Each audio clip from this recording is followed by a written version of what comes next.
BFM Business et Tech Co présente De quoi je me mêle, François Sorel. Un grand bonjour à toutes et à tous, merci d'être là, merci d'être fidèles à ce rendez-vous du week-end. De quoi je me mêle, toute l'actualité tech, vous le savez, une petite heure que nous allons passer ensemble. Vous avez le choix, c'est l'audio, c'est la vidéo, à la radio, à la télé, en podcast. Vous choisissez la manière dont vous voulez écouter ou regarder De quoi je me mêle. Et sachez que dès le vendredi, vous pouvez retrouver en exclusivité l'émission en audio, en podcast, bien sûr. Sur la chaîne Tech Co en vidéo, et puis le week-end diffusé sur BFM Business, à la radio, à la télé. Tout à l'heure, en deuxième partie de ce De quoi je mêle, ce sera le Labo Fnac et Lionel Costa qui sera là. On parlera de ce baromètre de la durabilité des produits qui a été publié par la Fnac, qui est très intéressant. Et puis on se posera la question: est-ce que ça vaut encore le coup de s'acheter un appareil photo? Et si on est dans cette optique, sans mauvais jeu de mots, de s'acheter un appareil photo, comment choisir? C'est vrai, réflexe, c'est compliqué, parce que mine de rien, c'est un marché qui devient de plus en plus niche, mais Lionel nous donnera un maximum de conseils. Je vous rappelle le hashtag DQJMM si vous voulez évidemment réagir à toute cette émission sur notamment X, vous le savez, anciennement Twitter. Encore merci d'être là et bienvenue à vous toutes et à vous tous.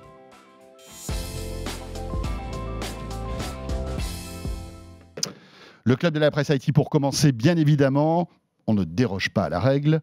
Cette semaine, Anthony Morel est toujours là. Salut Anthony. Salut François, salut tout le monde. Fidèle au poste, Anthony Morel, que vous retrouvez le matin sur BFM Business, à la mi-journée sur RMC et RMC Story avec Estelle Denis. Et on accueille avec énormément de plaisir cette semaine Nicolas Lelouch. Hello François, hello Anthony. Salut Nico. Plaisir réciproque. Et voilà, notre chouchou, vous le savez, de quoi je me mêle. On l'adore. Nicolas Lelouch, que vous pouvez lire, regarder sur le média Numérama. C'est ça, plein de choses en ce moment. Toujours. Ouais, mais toujours, t'arrêtes pas en fait. Hein. Ouais, alors là on a une rentrée, mais vous aussi, hein, mais dans la tech en général, on n'a pas eu d'été parce que Samsung, Google, en plein milieu de l'été, font des grosses annonces, mais la rentrée, c'est jamais possible de prendre une pause, donc vivement la fin d'année déjà. Oui, c'est vrai. Bon, c'est pas encore tout de suite. On a quelques semaines avec pas mal d'actu. Mais c'est passionnant, bien sûr. On a plein de choses passionnantes à vous raconter. Et encore une fois, cette semaine, la preuve avec OpenAI qui a sorti le ChatGPT Voice, qui est une dinguerie, hein, on peut le dire. Et si vous êtes gentil, tout à l'heure, Nico vous fera une petite démo. Avec le spectre du syndrome de la démo ratée, hein, je peux vous dire. Hein, ça plane. On a testé. C'est pas que si vous êtes gentil, c'est si tout se passe bien, c'est un bon réseau, s'il a envie de nous répondre. Donc ça, je ne peux pas le garantir. Exactement. Mais on va tester tout ça tout à l'heure. Le teasing, là, pour vous rester jusqu'à la démo, c'est fou quand même. Donc on va parler de ChatGPT, on va parler aussi de gros sous, puisque ChatGPT a levé pas mal d'argent. On parlera aussi de ce projet étonnant entre Sam Altman, l'un des cofondateurs de ChatGPT, d'OpenAI, mais aussi Jonathan Ive, designer à la grande époque d'Apple, ami de Steve Jobs. Qu'est-ce qu'ils vont manigancer tous les deux? Tiens, on essaiera de creuser le sujet. Mais pour débuter, un gros plan sur Meta. Alors c'est une information qui commence à dater puisqu'elle a quelques jours, c'était la semaine dernière, mais on n'avait pas eu l'occasion de la commenter dans De quoi je me mêle, et je pense que ça vaut vraiment le coup. Mark Zuckerberg a fait une petite keynote qui, pour le coup, moi je l'ai trouvé plutôt réussi. Il était un peu moins dingo, il partait moins dans tous les sens que d'habitude, avec surtout des produits concrets qu'il a présentés. Bon, le MetaQuest qui a été mis à jour et qui va coûter moins cher, le 3. Ça, je pense qu'il n'y a pas grand-chose à dire là-dessus. Hein, c'était pas le truc Anthony, le plus intéressant de la présentation. C'est intéressant parce que ça démocratise un peu, on va dire, la RVR vue par Meta pour un produit qui est plutôt de qualité, qui va coûter dans les, je crois, les $300, c'est ça 330 €, et surtout que c'est la stratégie anti-Apple. Hein. C'est vraiment ça. Apple dit que la réalité virtuelle doit être du haut de gamme et du hardware au maximum de ce qu'on peut faire. Meta dit non, c'est pour tout le monde peut aider. Et donc c'est vraiment un positionnement qui a pour but d'être le héros du prix. Voilà. Bon, alors ça, c'était cool. Le truc super cool, quand même, c'était on va dire le moment un peu genre confession intime de Mark Zuckerberg qui a dit: vous savez quoi, les gars, ça fait 10 ans que je travaille sur un truc, et là je vais vous le montrer. Et on le sentait vraiment investi par son truc, hein. parce que voilà, on savait qu'il y avait des lunettes connectées qui étaient dans le pipeline. D'ailleurs, elles existent déjà, les Meta Ray-Ban. Mais là, on passe quand même, Anthony, à une vitesse supérieure avec ces lunettes holographiques. C'est ça, lunettes holographiques. Ils sont en train de nous refaire le coup des Google Glass, d'une certaine manière, parce que c'est un peu souhaite un peu mieux.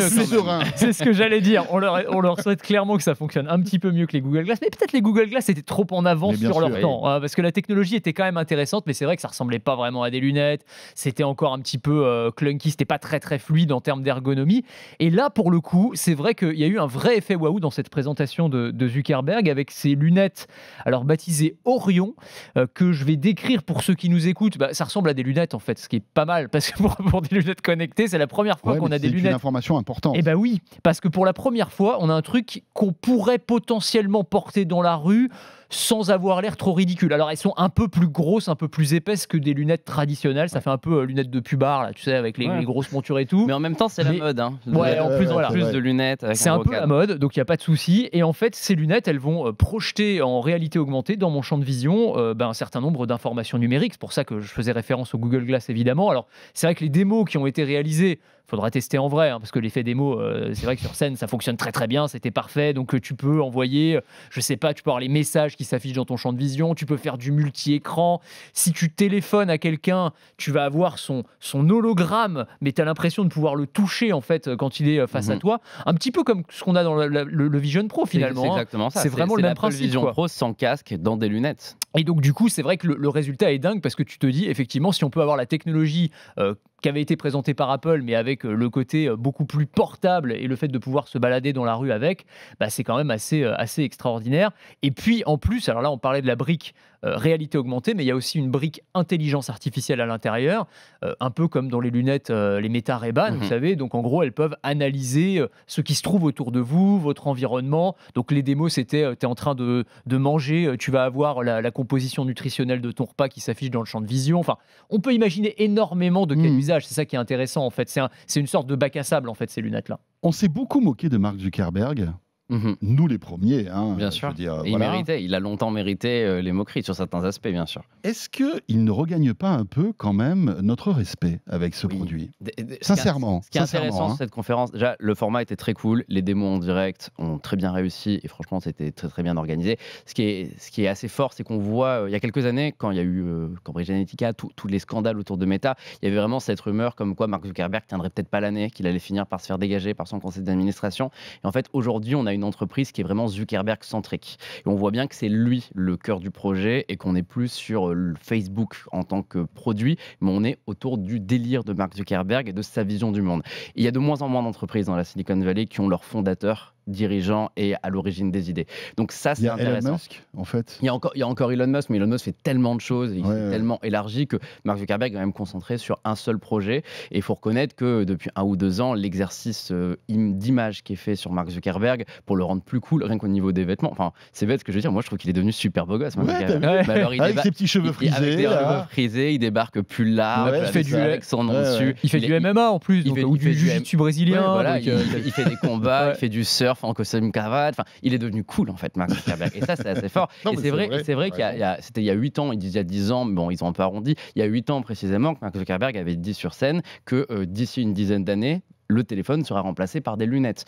Et là où on peut penser que c'est fou avec un projet comme l'Apple Vision Pro, parce que c'est quand même très encombrant, là c'est différent. Là on peut imaginer que c'est possible, parce que si les lunettes que vous portez tous les deux vous permettent, en mettant votre main devant votre regard, d'avoir un téléphone qui apparaît, vous n'avez plus besoin d'un téléphone. Parce que le téléphone, finalement, il est sur votre tête et il est automatiquement porté à votre regard. Donc, on en est encore un petit peu loin, même beaucoup loin, je pense. Mais la vision de Mark Zuckerberg, elle est bonne. Et surtout, ce qu'il a prouvé, c'est que il était capable de porter un projet jusqu'au bout, de montrer que entre l'idée et la création d'un prototype de ce qui est certainement le produit le plus avancé aujourd'hui en réalité augmentée, on est capable de le réaliser avec les ingénieurs de Meta, avec sa vision, avec évidemment les casques MetaQuest qui finalement ont servi à créer l'écosystème qui un jour va permettre de se téléporter dans ces lunettes.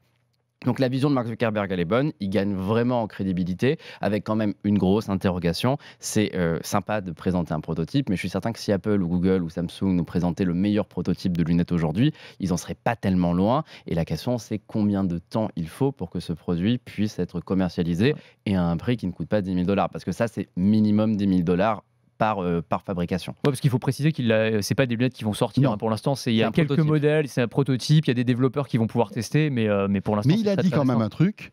La sortie de ce produit pour le grand public est proche. Il a dit ça. C'est ça. Il a dit ça. Après, c'est quoi proche? C'est à quel prix et est-ce que c'est exactement le même produit? Parce que là, on parle d'un. Ouais, on peut pas tout avoir. On peut pas avoir le beurre et l'argent du beurre. Non, bien sûr. Mais bien sûr. Évidemment que ce truc-là va coûter une blinde au début, comme tous les produits high-tech révolutionnaires. Rappelez-vous, au début, les premiers smartphones, voilà, on se disait mais c'est pas possible. Mais aujourd'hui, je suis pas certain qu'ils soient fabricables à grande échelle. C'est même pas la question du prix. En fait, c'est pas du verre, c'est du carbure de silicium, qui est un matériau utilisé par la NASA. C'est un matériau, je crois, dont l'exportation est interdite en dehors des États-Unis aujourd'hui. C'est-à-dire que si demain ces lunettes devaient sortir, elles ne pourraient pas être livré ailleurs parce que c'est un matériau que possède uniquement la NASA, qui est protégé par plein de brevets.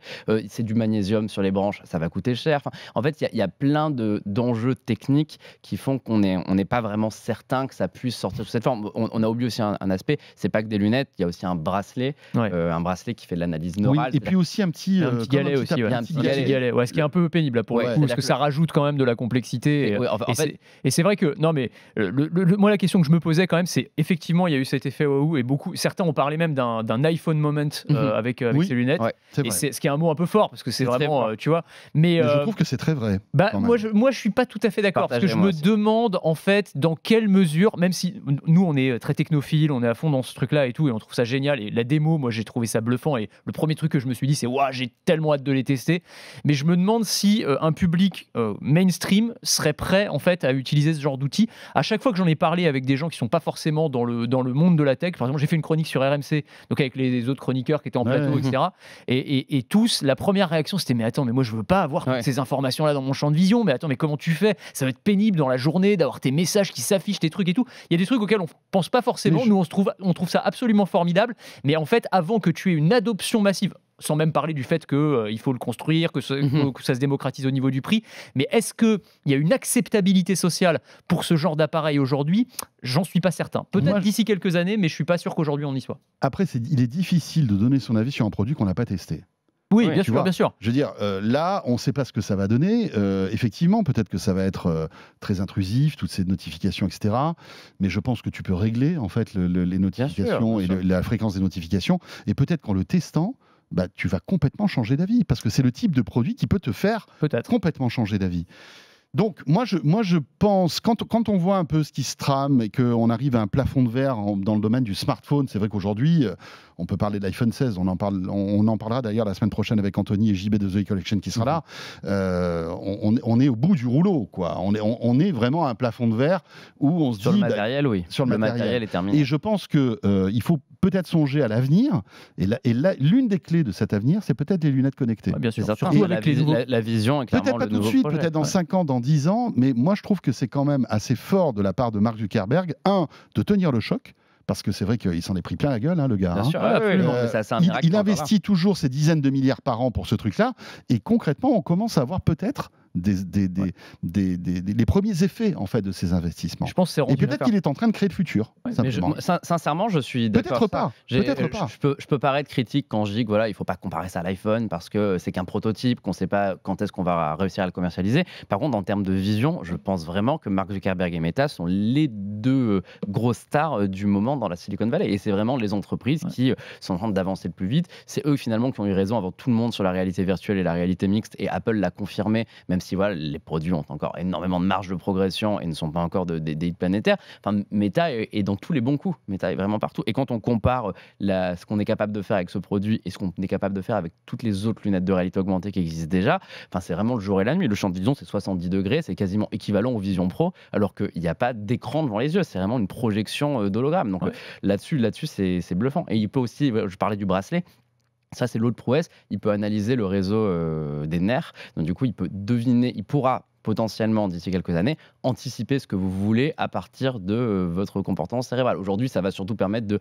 il y a un bouton oui ou non, vous n'avez pas besoin de regarder le oui ou non pour le valider, ça va se sentir automatiquement. Mais à terme, en fait, on est vraiment sur un produit contrôlé par le cerveau qui projette des images directement dans les yeux. Ça fait peur, mais c'est hyper bluffant. Et puis il y a vraiment ce côté, tu le disais, mais le côté prophétique ou visionnaire de Zuckerberg, que je trouve intéressant, parce que moi, ça me fait penser en fait à Steve Jobs à l'époque, tu sais, quand il avait dit on va entrer dans l'ère post-PC.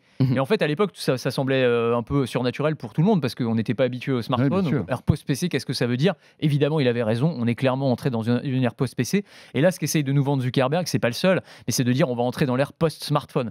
Qu'est-ce qui va venir avec le smartphone? Le smartphone, c'est pas l'alpha et l'oméga de la technologie. Aujourd'hui, je pense que 90% des gens n'imaginent pas vivre sans smartphone parce que c'est tellement évident que c'est pratique, que c'est le bon form factor, comme on dit, pour interagir avec la technologie. En fait, des mecs comme ça, ils te disent non, en fait, on peut imaginer d'autres choses et vous allez voir, je vais vous prouver que avec les nouveaux types d'interfaces, avec le contrôle visuel, avec le contrôle des gestes, avec effectivement ces petits bracelets neuronaux, avec tout simplement la voix aussi, avec l'intelligence artificielle embarquée, eh bien tu vas pouvoir en fait avoir sur des lunettes l'équivalent de ce que tu peux avoir sur un smartphone et tu n'auras aucun manque. Voilà, donc ça c'est le pari. Après on verra ce que ça donne dans les 5 ans qui viennent, quoi. Ce qui est intéressant, c'est qu'en plus Mark Zuckerberg n'est pas porteur de lunettes. Ah ouais, j'avais pas ce détail. Tu le vois jamais avec des lunettes, en fait. C'est vrai. Et donc, ça veut dire que lui-même doit se poser la question, en tant que non-porteur de lunettes, il se dit, finalement, ça peut devenir un outil que tout le monde pourrait porter, même ceux qui n'ont pas besoin de correction visuelle. Donc, c'est quand même intéressant. Voilà, respect. Peut-être qu'il va se planter lamentablement avec un produit qui sera trop cher, trop compliqué à concevoir et qui ne va pas accrocher, mais en tout cas, il faut quand même saluer, je trouve, le courage entrepreneurial de se dire, écoutez, je vais essayer humblement, peut-être pas humblement, mais je vais essayer de changer le monde avec un produit, on verra bien. Bon, après, Non, mais c'est vrai. Et de ce point de vue-là, c'est vrai que les conférences MetaConnect, elles sont toujours assez enthousiasmantes. Il y a des trucs vraiment super intéressants à chaque fois. Ouais. Notamment sur l'IA, dont on est privé dans l'Union européenne, malheureusement, mais où Meta est une des entreprises qui fait le plus de choses. C'est eux, vraiment, à chaque Avec fois. Yamaha, ils ont présenté aussi la nouvelle version de Yamaha, la 3.2, je crois. Oui, déjà, il y a le modèle en lui-même, mais ils ont plein de bonnes idées, notamment sur donner une sorte de visage, une sorte de ChatGPT auquel on peut parler, mais qui prend le visage d'un acteur, de quelqu'un connu. Et ça marche très bien, et c'est la preuve que c'est une entreprise qui n'est vraiment qui doit pas être réduite à Facebook et Instagram. C'est beaucoup plus que ça, Meta, aujourd'hui. Et puisqu'on parle IA, voilà, transition toute trouvée, parce que l'une des particularités de ces lunettes, c'est que on peut discuter avec l'IA et ça peut être un peu votre assistant. Il n'y a pas que Meta qui est sur ce segment-là. Il y a aussi donc OpenAI qui a lancé son ChatGPT Voice, qui est donc réservé pour l'instant aux utilisateurs payants. Donc, en payant ChatGPT, vous avez accès à des modèles un peu plus évolués, un peu plus, on va dire, puissants. Et donc, ce ChatGPT Voice, sauf chez nous, en Europe, parce que, effectivement, à cause de la réglementation, ce n'est pas encore mis à jour, Anthony. Mais les premiers retours qu'on a sont totalement bluffants. Ouais. Et on va le voir dans un instant avec Nico. Ouais, je pense qu'on va passer à la démo assez rapidement, parce que c'est vrai que les démos qui avaient été proposées par OpenAI sur scène avaient été incroyables. En gros, je rappelle, donc le mode vocal avancé, s'ils appellent ça comme ça, c'est l'idée que tu peux discuter oralement en langage naturel avec ChatGPT, qui va te répondre, mais qui va pas se contenter de répondre à la question que tu lui poses, qui va pouvoir prendre des intonations différentes, des tons différents, des accents différents, on va le voir, et même s'adapter à la façon dont tu parles, à tes émotions. Si tu parles de manière très dynamique, elle va te répondre de manière aussi enthousiaste. Si tu as l'air un peu déprimé, peut-être qu'elle va être un peu plus empathique dans la façon dont elle te parle. Donc il y a vraiment ce truc d'IA émotionnel. Et d'ailleurs, on croit comprendre que c'est ce qui pose problème dans la réglementation européenne, même si c'est vraiment pas très très clair. Mais en gros, c'est cette idée que l'IA puisse décrypter tes émotions. Et donc ça, ce serait pas compatible avec nos règles. Ce qui fait que pour l'instant, OpenAI dit écoutez, les gars, c'est pas un problème de RGPD ou de choses comme ça. En fait, c'est plus. On sait pas. Franchement, est-ce que c'est le DMA, est-ce que c'est le DSA, est-ce que c'est l'IA, est-ce que c'est le RGPD, tous les trucs là. Non, mais tu vois, il y a eu un seul tweet de Sam Altman sur le sujet où il disait que il parlait de marchés qui ont besoin d'examens supplémentaires. Donc en fait, ça veut même pas dire que c'est pas possible. Ça veut dire que OpenAI, comme d'autres entreprises, a compris qu'il valait mieux être prudent avec l'Union européenne. Ils se sont fait retoquer en Italie, notamment. Oui, en Italie, il y avait eu des problèmes. La bonne nouvelle quand même, c'est que si on regarde le passé récent de OpenAI et Google, c'est des entreprises qui ne lancent pas les services dans l'Union européenne au début et qui globalement, quelques jours après, le lancent dans l'Union européenne. C'est pas Apple et Meta qui font des blocages de plusieurs mois et qui refusent complètement le marché. Ouais, parce que quand même, juste une petite incise avant qu'on passe à la démonstration, mais moi je trouve que c'est quand même problématique. C'est-à-dire cette histoire, tu as l'impression que maintenant, pour chaque produit ou service IA ça devient insupportable. tu as une version. pour les US et tu as la version dégradée pour les Européens à cause de la réglementation. Ils n'ont rien demandé là pour la plupart du temps. Exactement. Non mais c'est ça, tu vois. Et on se retrouve avec un truc. Enfin là, ChatGPT c'est une chose. Bon, on en a parlé beaucoup avec l'iPhone évidemment où on n'a pas les fonctions Apple Intelligence. Les lunettes Meta, pareil. Les fonctions IA qui font tout l'intérêt de la dernière paire de Ray-Ban, on n'y a pas accès. Donc c'est cool. On est en train de se transformer en tiers-monde numérique nous. Donc on va être content avec notre réglementation. On a des belles règles, mais du coup elle nous prive de produits, des produits les plus intéressants du moment. C'est un peu dommage. Ouais, c'est ce que je dis. Pourquoi ne pourrions-nous pas choisir au départ, en fait? On a un produit avec une mise à jour. On devrait nous informer que cette mise à jour peut nous permettre, en fait, 2 types de fonctionnalités. Une Europe compliant et une autre où là, on donne son accord sur en fait tous les aspects de notre vie privée, etc. pour être compatible en fait avec une version américaine. On appuie sur le bouton et puis on se retrouve avec un OS qui ressemble à celui que les Américains ou habitants d'autres pays ont finalement.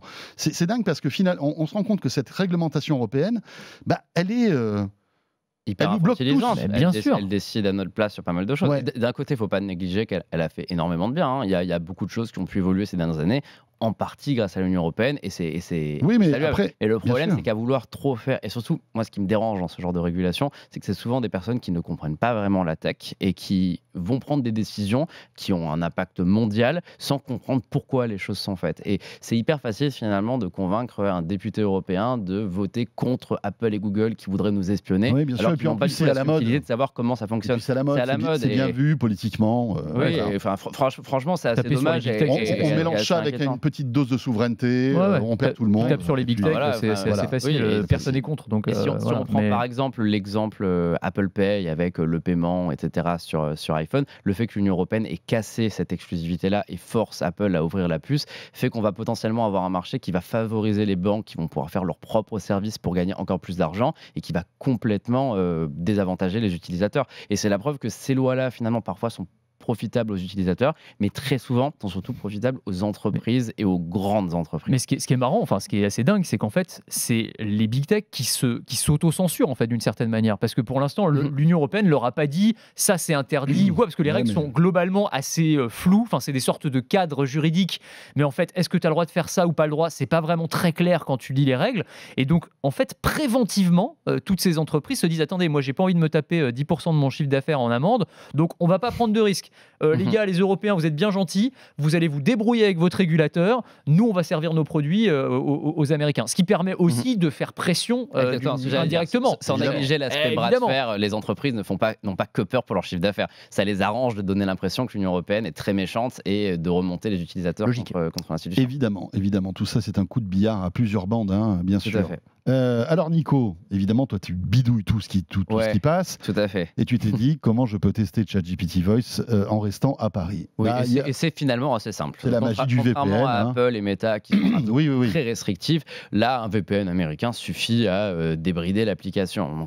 Donc oui, je l'ai un peu essayé. Moi je suis assez bluffé, sincèrement. Le truc à prendre en compte d'un point de vue technique, c'est que c'est le premier modèle d'OpenAI qui... Alors jusqu'à maintenant, il y avait déjà un mode voix. Donc vous allez me dire, c'est pas nouveau, ils l'ont juste amélioré. Mais non, c'est différent parce que l'ancien mode voix, vous lui parliez, il convertissait ce que vous disiez en texte, il l'envoyait à ChatGPT, qui répondait en texte et qui générait une réponse vocale. Qui était déjà assez impressionnant parfois. Qui était déjà assez impressionnante, avec un très bon accent, plein de choses, etc. Ce qui a changé aujourd'hui, c'est qu'en fait, il analyse directement l'audio. C'est un modèle qui est entraîné sur l'audio, qui est entraîné sur les accents, qui est entraîné sur l'émotion, et qu'il génère lui-même du son qui a été produit en tant que son. Comme celui de QTI en fait. Comme celui de QTI, Moshi, ça s'appelait. Donc en fait, on est sur des modèles de nouvelle génération qui mettent une sacrée raclée à Siri, Google Assistant et tout ce qu'on a eu jusqu'à maintenant. Et c'est super impressionnant. Siri, c'est la préhistoire à côté. Siri, c'est la préhistoire. Mais moi, je me suis surpris à avoir un petit use case là en début de semaine, qui est que je lance ce ChatGPT avec des AirPods dans les oreilles chez moi. Et en fait, moi, j'aime bien essayer d'améliorer mon anglais parce qu'autant je parle plutôt bien anglais, par contre, j'ai encore des difficultés sur l'accent parfois, etc. Donc là, je lui dis, voilà, je veux que tu sois sévère avec moi, on va parler 100% en anglais, mais quand j'ai un problème de prononciation, tu me corriges, tu m'expliques quoi faire. Et donc, du coup, je dis, c'est toi qui me poses des questions sur ma vie, les voyages, etc., mon travail. Et vraiment, pendant 25 minutes, j'ai l'impression de téléphoner à ChatGPT qui me pose des questions. Avec une latence. C'est vrai, et c'est génial, c'est qu'on peut lui couper la parole, ce qui n'était pas le cas avant. Donc vraiment, je peux lui. La conversation semble naturelle. Alors vous allez voir, là, parce qu'on va tenter de faire une démo, surtout que là, le réseau n'est pas forcément exceptionnel, qu'il y a quand même une latence entre la question et la première réponse. Mais quand on est dans des bonnes conditions de réseau, notamment sur la coupure de parole, c'est vraiment instantané. Et alors, la gestion de l'émotion est très bonne. Allez, on peut faire un test. Imaginez quand on aura ça, on va dire, en interne dans le téléphone. Et qu'on ne sera plus obligé de pinguer le réseau. Ou dans les lunettes. On aura une puce d'IA assez puissante pour gérer ça en temps réel. Ça va arriver. C'est possible. Ça va arriver. Ça va être de gros téléchargements, mais c'est possible. Allez, Nico, fais-nous rêver la démo de Nico. Allez, c'est parti. J'espère que ça va marcher. Alors là, on est en train de se connecter. Déjà la première étape. Alors, vous allez voir, il y a un petit point noir. Et quand il est bleu, c'est que c'est connecté. Hello, je suis dans une émission et j'aimerais faire une démo de tes nouvelles capacités. Est-ce que tu peux d'abord me faire une phrase où tu fais semblant d'avoir peur, puis après, tu essayes de gérer la tristesse, et après, tu rigoles, tu me dis quelque chose en étant très détendu. Je coupe le micro. Oh là là, je sens quelque chose d'étrange. Ça me fait vraiment peur. Je ne sais pas si je peux continuer. Oh, mais non! Pourquoi pleurer? Tout va bien se passer. Alors là, il fait un accent. Allez, c'est l'heure de rire un peu. Tu sais quoi? La vie est belle. Profitons de chaque moment. Un peu peur, hein, quand même. Ok, maintenant, on change un petit peu de registre. Est-ce qu'on peut imaginer que tu es un pirate et que tu viens de capturer François sur ton bateau et tu lui expliques un petit peu ton plan machiavélique? Ah, François, te voilà à bord de mon navire pirate. Maintenant, tu es mon prisonnier. Tu vas m'aider à trouver le trésor caché. C'est bizarre l'accent qu'il prend. Tu finiras par nourrir les poissons. Même chose avec un côté méchant de l'espace façon Star Wars. François, tu es tombé entre les mains de l'Empire. Si tu ne coopères pas, tu découvriras. T'as des questions à lui poser puissance du côté obscur. Rejoins-nous ou fais face à ta destruction. Il y en a un que j'aime beaucoup, ce sera le dernier qu'on va faire. Est-ce que tu peux faire l'accent espagnol? Tu me parles avec un accent espagnol, comme si je rentrais dans un magasin et que tu me posais des questions. En parlant français avec l'accent espagnol, je précise. Hola, bienvenue dans notre magasin. Comment puis-je vous aider aujourd'hui? Vous cherchez quelque chose en particulier? Bon voilà, vous avez compris l'idée. C'est très marrant. Il pousse parfois il joue avec les clichés, plein de blagues. On peut choisir les voix d'ailleurs, il y a plusieurs voix. Et vraiment, moi je trouve que c'est vraiment génial. Super cool. Et là, on a fait un truc qui n'avait pas de sens. Non, bien sûr. Mais ce qu'il y a de dingue, c'est que tu peux avoir des discussions qui ont du sens ou pas? Est-ce que tu peux, au-delà du fait que tu t'en es servi comme outil pour améliorer ton anglais, est-ce que tu peux lancer une discussion sur une passion que tu peux avoir? Bien sûr. Est-ce que tu as du répondant? Oui, bien sûr. Après, tu as autant de répondants que tu avais dans le ChatGPT. Donc, c'est globalement le même modèle derrière. Maintenant, tu peux avoir une conversation. Et ce qui est assez cool, c'est que lui va adapter ses réponses à la manière dont tu parles. C'est-à-dire que si tu es hésitant, tu dis, ouais, en vrai, je sais pas trop, enfin, je sais pas, ça m'inquiète un peu ce sujet. Il va répondre, non, mais t'inquiète pas, rassure-toi, en étant un peu empathique. En fait, il y a vraiment cette analyse-là du registre émotionnel qui est nouvelle pour une IA. Jusqu'à maintenant, vraiment, il convertit son texte. Maintenant, il comprend ce qu'on veut dire. Ouais, ce qui m'impressionne, c'est que tu parles vraiment en langage hyper naturel, c'est-à-dire que tu peux parfois un peu bafouiller, avoir des E. Enfin, moi, je pense à l'interaction que j'ai régulièrement avec Alexa chez moi. Tu vois, lance le minuteur. Tu vois, j'ai l'impression d'être. Je n'ai pas compris. Tu passes de la préhistoire au 3e millénaire là. Tu vois, vraiment en une seconde. C'est incroyable, tu vois. Et alors après, en termes d'application, c'est vrai que je pensais immédiatement à des applications éducatives où là, tu peux discuter. Je sais pas. T'imagines avec un personnage historique, tu discutes avec Napoléon, il t'explique ses conquêtes. Enfin, tu peux imaginer tellement de cas d'usage qui vont être complètement dingues en termes d'immersion et pour effectivement apprendre des trucs de manière différente en fait et totalement prenante. Je pense que tu peux coupler ça avec, tu sais, Character AI là, qui te permet de créer des personnalités numériques et en fait d'avoir même leur voix, etc. Enfin, je pense là c'est extraordinaire. Je lisais un tweet intéressant d'investisseur qui disait qu'il pronostiquait que d'ici quelques années, le temps passé au téléphone sera majoritairement avec des des IA plutôt qu'avec bien sûr. Donc c'est aussi bien parce que tu appelles un service client et que c'est l'IA qui répond que parce que toi, tu as des problèmes à gérer dans ta vie perso, des factures, tout ça. Donc du coup, tu vas te téléphoner, demander mais du coup, je sais pas comment remplir ça. Attends, là, on te demande ça, c'est quoi cette case? Et l'IA, finalement, vu qu'elle est capable maintenant d'avoir une conversation, de rester en attente, de savoir quand on lui parle, etc., va être capable d'être super fluide et de rester au téléphone avec vous. Ce qui n'était pas le cas aujourd'hui. Là, on posait une question, on avait la réponse, on s'arrêtait. En revanche, techniquement, j'ai vu qu'à chaque fois, tu appuyais sur un bouton. Alors, parce qu'il y a le bouton micro pour couper le micro, et que si je laisse le micro ouvert et qu'un d'entre vous réagit, elle va s'interrompre pour écouter ce que vous dites. Ok, d'accord. En effet, mais quand tu es tout seul, tu n'appuies pas, tu n'interagis pas. Non, tu le poses et tu as juste à laisser. Le truc, c'est que. À l'écouter. Alors, ça, c'est vrai que c'est peut-être un truc sur lequel ils peuvent un petit peu s'améliorer. Il suffit de faire un tout petit bruit, genre, je sais pas, je prends un verre d'eau et je le pose, et il va quasiment s'interrompre systématiquement. Il croit que tu vas parler. Attendre que je parle en fait, il est un petit peu trop docile là-dessus. C'est un peu dommage. Très sensible, ouais. Après, je pensais aussi peut-être au risque de dérive. C'est-à-dire qu'avec ce genre d'outil, t'imagines les deepfakes vocaux que tu peux générer, des arnaques à la chaîne, quoi, où vraiment tu vas avoir un voice bot qui appelle 10 000 personnes à la suite et qui peut vraiment, pour le coup, s'adapter à la façon dont la personne te parle. Donc, je sais pas, t'es avec une petite mamie qui parle avec une voix toute douce, t'essaies de la convaincre. Enfin, t'as aussi ça. Enfin, je veux dire, ça va être une réalité. Non, et puis après, il y a des sujets un peu vertigineux. Est-ce que ça peut devenir des amis virtuels pour des gens qui sont seuls? Plus que des amis. Est-ce que tu peux demain imaginer numériser la voix d'un défunt et discuter avec lui alors qu'il n'est plus là? Enfin, je veux dire, les situations, en fait, sont illimitées. Infini, avec des questionnements philosophiques. Sujet de dépendance émotionnelle, réellement. Sujet de dépendance émotionnelle. Je pense que vraiment, on va arriver dans un monde où on va devenir, effectivement, l'IA va devenir ton ami, ton confident, voire ton petit ou ta petite amie. Enfin, il y a des trucs, il y a des applications un peu similaires, notamment en Chine, où les mecs tombent amoureux, ou en tout cas ont l'illusion de tomber amoureux de l'intelligence artificielle. Je ne sais pas si vous avez testé Character.ai ou pas? Oui. C'est génial. Exactement. Et en fait, tu choisis la personne avec qui tu veux dialoguer. Par exemple, tu es fan de Michael Jackson et tu choisis Michael et tu commences à discuter avec lui. Et donc, tu as toute la pensée de Michael Jackson avec sa voix. Et bon, alors effectivement, moi je l'ai fait, ça me faisait rigoler, mais quelqu'un qui est fan hardcore de tel ou tel comédien, de tel ou tel personnage, même qui n'existe pas, parce que vous pouvez discuter avec Dark Vador, tu vois. Et comme il va en fait en profondeur étudier tout ce qui est Dark Vador dans les films, les romans, etc., sur le web, tu te retrouves avec une profondeur de personnalité qui est quand même assez bluffante, finalement. Et donc, enfin, moi je trouve ça vertigineux, quoi. Ça fait vraiment passer à une autre étape. C'est-à-dire qu'on a tous été bluffés par l'arrivée. Tu as eu le moment de ChatGPT fin 2022 avec le chatbot et tout le monde s'est amusé avec le chatbot. Ah, c'est incroyable, il te répond. Là, tu entres dans une autre dimension. C'est-à-dire que tu as une dimension qui est beaucoup plus humaine, beaucoup plus naturelle en fait dans la façon dont tu interagis avec l'IA. Et après, l'étape d'après, c'est pareil. Si on ajoute les briques les unes avec les autres, c'est intégrer ça aussi dans des robots. Enfin, tu vois, quand on parle souvent des robots humanoïdes, genre Optimus de Tesla et autres, je crois qu'ils l'ont fait d'ailleurs. Figure AI, qui est une des boîtes de robotique les plus en vue en ce moment, t'intègres cette brique-là dans un robot humanoïde. C'est encore un peu des boîtes de conserve aujourd'hui, mais tu leur mets une peau en silicone et des cheveux, t'es dans Westworld au bout d'un moment. Enfin, tu vois. Bien sûr. En tout cas, c'est devenu possible. Ce qui, il y a 5 ans, semblait...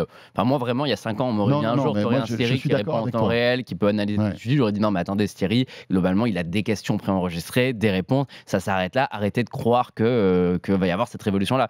Aujourd'hui, je serais beaucoup plus prudent dans mes prédictions sur l'avenir de l'intelligence artificielle. Mais enfin, ça pose plein de questions, même par rapport à notre ego, finalement. Est-ce qu'on est prêt à discuter, à se confier à ce type de machine? Est-ce qu'on est... Forcément, on va se comparer à ce type de pensée, finalement. Assez effrayant, quand même. On va voir. On va voir jusqu'où ça va aller, mais ça peut être assez puissant, quand même. Clairement.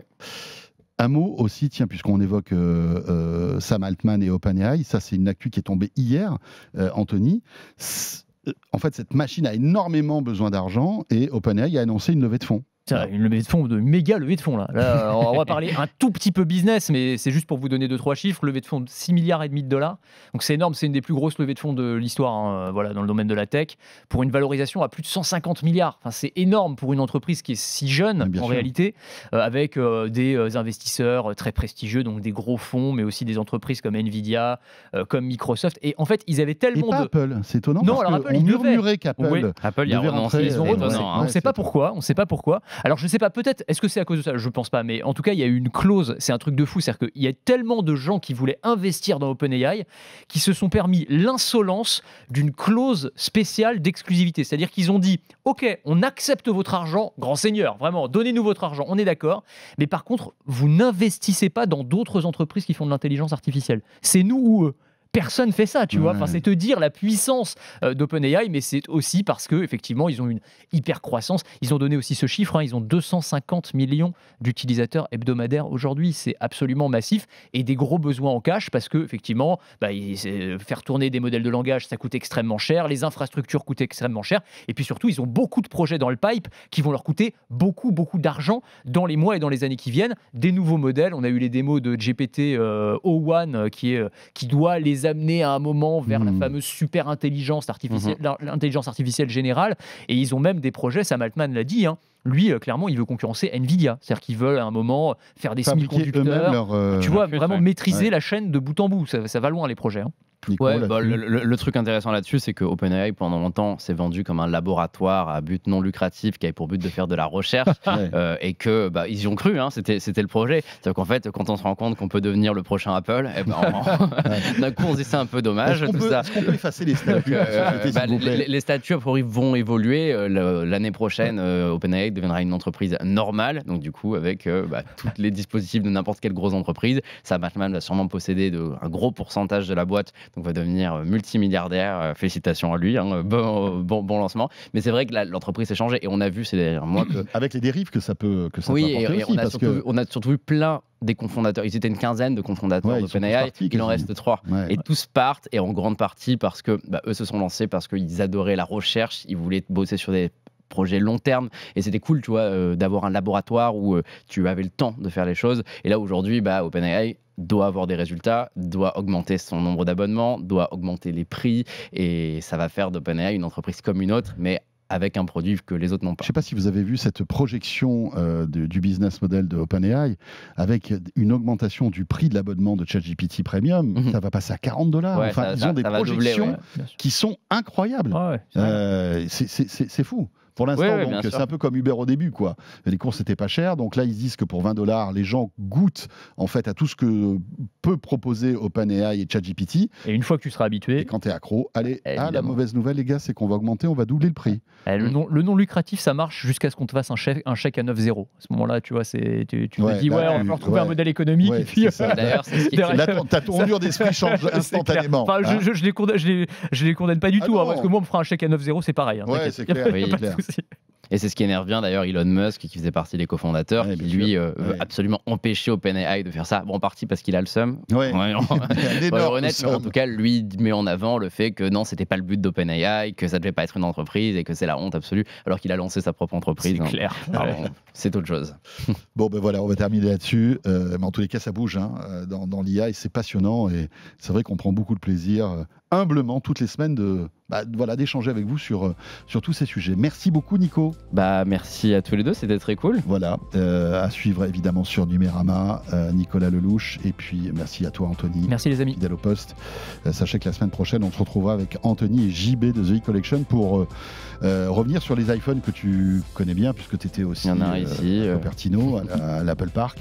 On fera un point sur toutes les nouveautés et on vous dira ce qu'on en pense. Tiens, voilà, ça sera la semaine prochaine dans De quoi je me mêle. Pour l'instant, vous restez avec nous. Direction le Labo Snack avec Lionel Costa qui me rejoint dans une petite seconde. Merci en tous les cas de nous suivre. À tout de suite. De quoi je me mêle sur BFM Business et Tech & Co.